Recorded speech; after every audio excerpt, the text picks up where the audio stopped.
পটল আলু আর পনির দিয়ে একটা রেসিপি বানিয়েছিলাম, ভাবলাম তোমাদের সাথে একটু শেয়ার করি।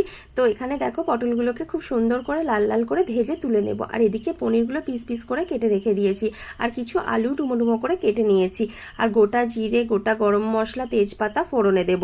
আর এদিকে আদা আর টমেটো একসাথে পেস্ট করে রেখেছি, আর দুটো চেরা কাঁচা লঙ্কা নিয়ে রেসিপিটা তৈরি করব। আর দেখো পটলগুলোকে তুলে নিয়ে এর মধ্যে পনিরগুলো দিয়ে দিয়েছি। পনিরগুলো হালকা ভাজা করে জলের মধ্যে তুলে রাখবো, তাহলে কিন্তু পনিরগুলো খুব সুন্দরভাবে নরম থাকে।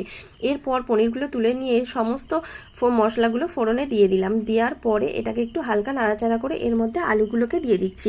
আলুগুলো হালকা করে ভাজা ভাজা করে নিয়ে এর মধ্যে আদা আর টমেটো যে পেস্টটা রেখেছিলাম ওটাকে দিয়ে দিলাম। আদা আর টমেটো পেস্ট দিয়ে খুব সুন্দর করে নাড়াচাড়া করে কষিয়ে নিচ্ছি। হলুদ গুঁড়ো, জিরে গুঁড়ো, ধনে গুঁড়ো, লঙ্কা গুঁড়ো এবং পনির মশলা দিয়ে দিলাম। দিয়ে এটাকে ভালো করে কষিয়ে নিয়ে এর মধ্যে জল দিয়ে দিয়েছি। এটা হাফ সিদ্ধ করার পর এর মধ্যে পটলগুলো দিয়ে একটু নাড়াচাড়া করে নিচ্ছি। কিছুক্ষণ সিদ্ধ হবার পর পনিরগুলোকেও একসাথে দিয়ে দিয়েছি। দিয়ে সুন্দর করে হালকা নাড়াচাড়া করে এর মধ্যে একটু গুঁড়ো গরম মশলা দিয়ে দিয়েছি। আর রেসিপিটা খুব সুন্দর হয়েছিল, যেন টেস্টটাও খুব সুন্দর হয়েছিল। হ্যাঁ, অবশ্যই পরিমাণ মতো নুন আর চিনি তো অবশ্যই দিতে হবে। তো এটা কি দিয়ে খাবো, তার জন্য বানিয়ে নিলাম পরোটা। গরম গরম পরোটা আর গরম গরম পনিরের তরকারি দারুণ খেতে লাগছিল। তো চলো চটপট বানিয়ে নাও। টাটা।